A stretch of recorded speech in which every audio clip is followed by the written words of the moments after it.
नमस्कार प्यारे विद्यार्थियों। जो अपनी प्री बीएसटीसी की और पीटीईटी की जो क्लासेस चल रही थी उसके अंतर्गत अपन मेवाड़ का इतिहास पढ़ रहे थे। हमने रतन सिंह तक पढ़ा था। उसके बाद जो नया शासक बनता है आपके विक्रमादित्य, उसके बारे में अपन चर्चा करेंगे। तो आप सब बने रहिए साथ में, उसके बारे में अपन विस्तार से क्या करेंगे, चर्चा करेंगे। ठीक ना। जो रतन सिंह था वो बूंदी के सूरजमल से लड़ता हुआ मारा गया था।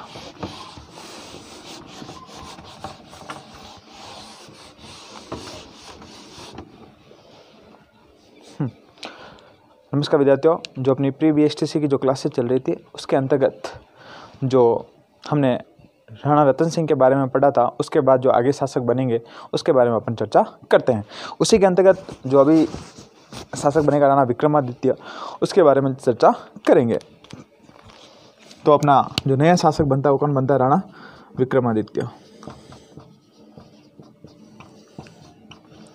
ठीक है। देखो, विक्रमादित्य क्या था, इतना अच्छा शासक तो नहीं कह सकते, लेकिन जो मेवाड़ था ना उसको थोड़ा समृद्धि के अंदर लेकर आया था। तो उसके बारे में अपन को चर्चा करनी थोड़ी ज़रूरी हो जाती है।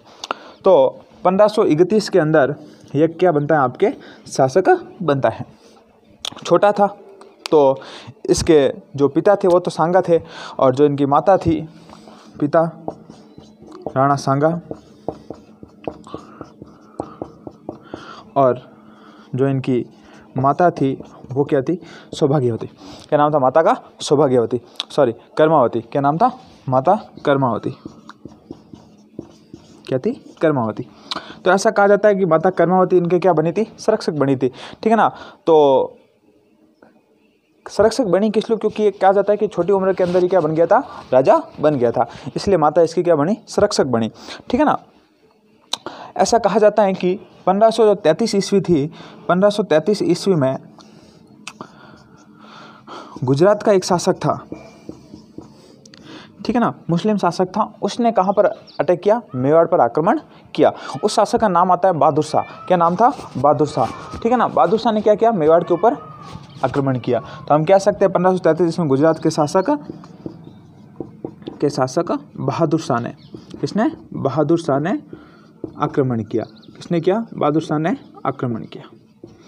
कहाँ पर आक्रमण किया? आपके मेवाड़ के ऊपर किया। मेवाड़ पर आक्रमण किया। सीधी सी बात है, रानी को पता था कि अपन जीत तो नहीं सकते, कर्मावती को पता था कि हम जीत तो नहीं सकते। तो ऐसा कहा जाता है क्या कर दी इन्होंने? संधि कर दी। अब संधि करते ही उन्होंने एक दुर्ग इनको दे दिया। उस दुर्ग का नाम आता है आपका रणथंभौर। तो कहा जाता है कि 1533 ईस्वी में बहादुर शाह से संधि की व इनको संधि के तहत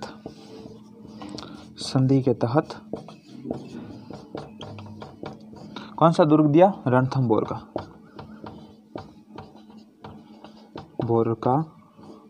दुर्ग दे दिया। ठीक है ना। संधि की और कौन सा दुर्ग दे दिया? आपके रणथंभौर का दुर्ग। किसे दे दिया? आपके बहादुर शाह को रणथंभौर का दुर्ग दे दिया। लेकिन बहादुर शाह ने 1534-35 के अंदर वापस आक्रमण कर दिया। तो अपन कह सकते हैं कि 1534-35 के अंदर जो बहादुर शाह था उसके द्वारा वापस आक्रमण कहाँ किया जाएगा? आपके मेवाड़ के ऊपर। उसके बारे में भी अपन चर्चा करते हैं। तो देखते हैं आगे अपन कि जो वापस आक्रमण होता है तो 1534-35 के अंदर 1534-35 में किसके द्वारा आक्रमण किया जाता है? आपके बहादुर शाह द्वारा पुनः आक्रमण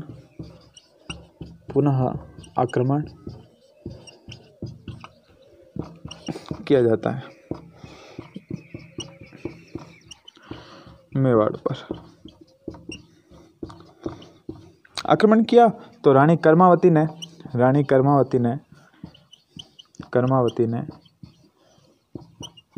हुमायूं को राखी भेजी।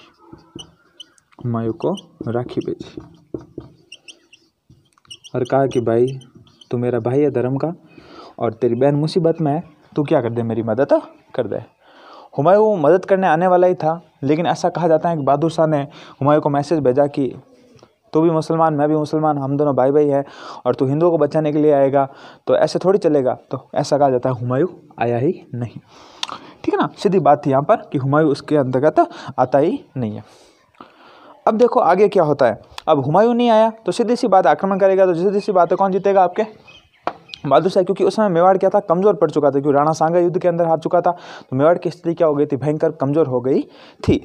तो आगे अपन बात करते हैं कि 1535 में 1535 ईस्वी में रानी कर्मावती ने 15,000 रानियों के साथ 15,000 रानियों के साथ जौहर किया। क्या किया, जौहर किया। एक ही मौका दिख रहा था, अब क्या था, अब सिर्फ जौहर बाकी रहा था, अब जौहर करना बाकी रहा। तो ऐसा कहा जाता है कर्मावती ने अपनी 15,000 जो महिलाएं वगैरह और दासी वगैरह सब साथ में थी, उनके साथ मिलकर क्या किया, जौहर किया। और इतना विशाल जौहर पहली बार हुआ था। ठीक है ना। तो कहा जाता है कि रानी के द्वारा क्या किया गया, यहाँ पर जौहर किया।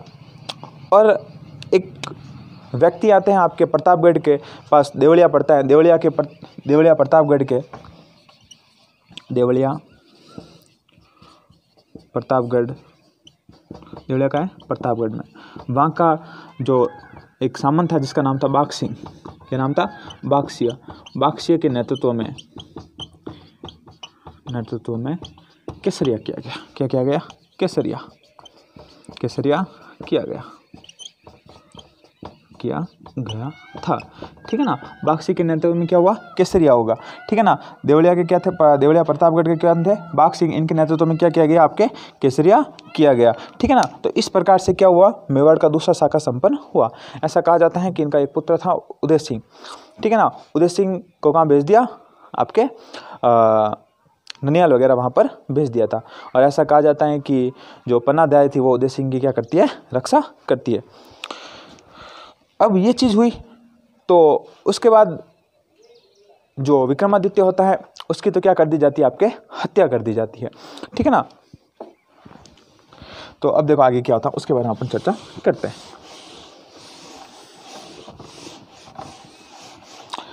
अब कहा जाता है कि बाघ सिंह था ना, उसने खानवा युद्ध के अंदर भी क्या लिया था, आपके भाग लिया था। तो मैं लिख सकता हूं कि बाघसिंह द्वारा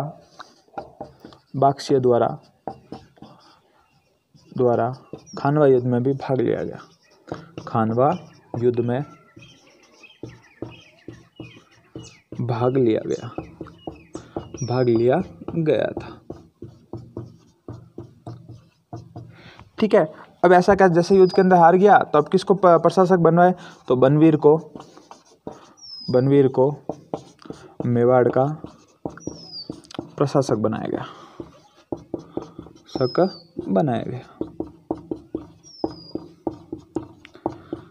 बनवीर बड़ा ही क्या था, महत्वाकांक्षी था। उसने कहा कि बस अब तो मैं सबको क्या कर दूंगा, मार दूंगा और पूर्ण रूप से राजा बन सकूंगा। ठीक है ना। तो बनवीर था, जो आपको मैंने उड़ना राजकुमार बताया था ना, ये उड़ना राजकुमार का क्या था, दासी पुत्र था। ठीक है ना। बनवीर बनाया, उड़ना राजकुमार पृथ्वीराज का दासी पुत्र था। कैसा पुत्र था, दासी पुत्र। दासी होते हुए उससे क्या हो गया, इनका पुत्र था, इसलिए उसको क्या नाम दिया है, दासी पुत्र। और कैसा कहा जाता है कि बनवीर ने विक्रमादित्य की हत्या कर दी।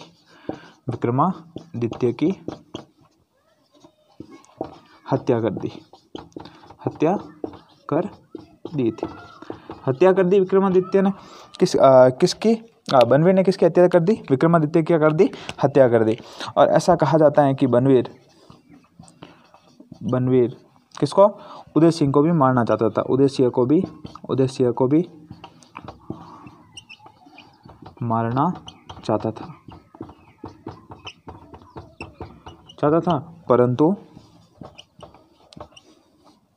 पन्ना ध्याय ने अपने पुत्र का बलिदान देकर बलिदान देकर उद्देश्य की रक्षा की थी। ठीक है ना। उद्देश्य पन्ना दयाल ने क्या किया, अपने पुत्र का बलिदान दिया और किसकी रक्षा की, आपके उदय सिंह की। और कहा जाता है उदय सिंह को कहाँ लाया गया, देखो थोड़ी सी और बात करते हैं फिर उदय सिंह कल पढ़ लेंगे। ठीक है ना। फिर क्या किया, देखो उदय सिंह को पन्ना धाय द्वारा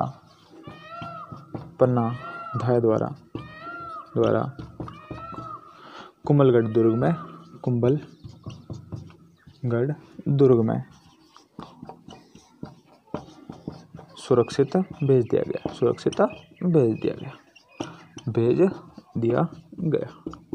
ठीक है ना। इसीलिए इनको क्या कहते हैं, उदय सिंह की धाय माँ। तो पन्ना धाय को उदयसिंह की धाय माँ कहा जाता है। इसलिए पन्ना धाय का जो आपके बहुत ही ज़्यादा क्या है, महत्व है। कहाँ पर, आपके मेवाड़ के अंदर पन्ना धाय का बहुत ही ज़्यादा क्या होता है, महत्व। अब उसके बाद जो नया शासक बनेगा वो बनेगा आपके उदय सिंह। कहाँ बनेगा, कुंभलगढ़ दुर्ग के अंदर। किस प्रकार से बनेगा वो अपन नेक्स्ट वीडियो के अंदर चर्चा करेंगे। एक अपन को आपको ये चीज़ भी बता देता हूँ कि आशा, ठीक है ना, आशा देवपुरा, ठीक है ना, आशा देवपुरा के सहयोग से कहाँ भेजा गया, कुंभलगढ़ दुर्ग में भेजा गया। ये भी सवाल कहीं एग्जामिनर में पूछ ले तो इसके लिए। ठीक है ना। बहुत बहुत धन्यवाद और आपका आभार। देखते रहिए वीडियो। और उसके बाद जो नया शासक अपन पढ़ेंगे, राणा उदय सिंह। ठीक है। बहुत बहुत धन्यवाद और आभार आपका।